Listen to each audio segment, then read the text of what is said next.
मराठा आरक्षण को लेकर जारी आंदोलन आज खत्म हो गया। देवेंद्र फडणवीस सरकार के आश्वासन के बाद खुद आंदोलन का नेतृत्व कर रहे मनोज जारंगे पाटिल ने इसकी घोषणा की। जारंगे के समर्थकों से कहा कि सब अपने गांव संभल कर जाएं। मुझे अभी अस्पताल जाना पड़ेगा, मैं बाद में आकर सबसे मिलूंगा। इसके बाद मुंबई के आजाद मैदान में समर्थकों ने जश्न मनाना शुरू कर दिया।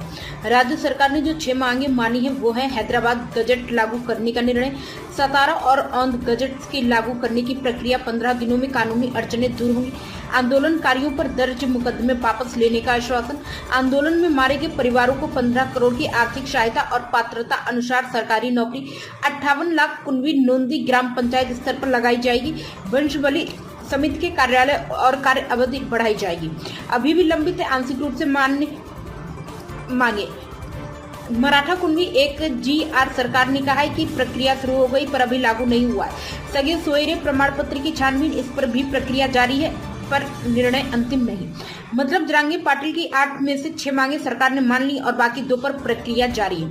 यह हैदराबाद रियासती सरकार की अधिसूचना, इसमें कुनबी को सामाजिक व आर्थिक रूप से पिछड़ा वर्ग बताया गया था। आंदोलनकारियों का दावा है कि मराठा कुनबी है, इसलिए अगर कुनबी को ओबीसी में मान्यता मिली थी तो मराठों को भी उस श्रेणी में रखा जाना चाहिए। इससे पहले बॉम्बे हाई कोर्ट में अहम सुनवाई हुई। Acting chief justice Shri Chandrashekhar और जस्टिस आरती साठी की बेंच ने मामले की गंभीरता को देखते हुए राज्य सरकार और आंदोलनकारी दोनों पर कड़े सवाल किए। मराठा आरक्षण पर देवेंद्र फडणवीस कैबिनेट उप समिति के प्रमुख और मंत्री राधाकृष्ण विखे पाटिल ने मुलाकात की। मनोज जारंगे ने महाराष्ट्र सरकार को मराठा समुदाय को कुनबी का एक हिस्सा बताने वाला सरकारी आदेश जारी करने के लिए 2 महीने का अल्टीमेटम दिया है। हाईकोर्ट ने कहा कि आंदोलन के चलते कई नियमों का पालन नहीं किया गया। यह भी देखा गया है कि लोगों ने गाड़ियां कहीं भी खड़ी की थी, जिसकी वजह से ट्रैफिक की समस्या हुई।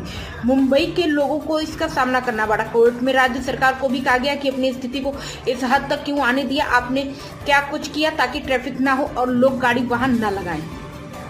राज्य सरकार की ओर से advocate general doctor Virendra Saraf ने दलील दी कि पुलिस लगातार भीड़ हटाने की कोशिश कर रही, जगह जगह लाउड स्पीकर से घोषणाएं की गई हैं और कई वाहनों को हटाया भी गया है। सरकार ने कोर्ट को बताया कि उनके पास कार्रवाई की फोटो और वीडियो सबूत मौजूद है, लेकिन कोर्ट ने सख्त रुख अपनाते हुए कहा कि केवल फोटो और वीडियो पर्याप्त नहीं। कोर्ट ने टिप्पणी की कि अपनी स्थिति को इस स्तर तक पहुंचने ही क्यों दिया। अगर आदेश की अवहेलना हुई तो कठोर कदम उठाए जाएंगे। अब इस मामले में कल फिर सुनवाई होगी।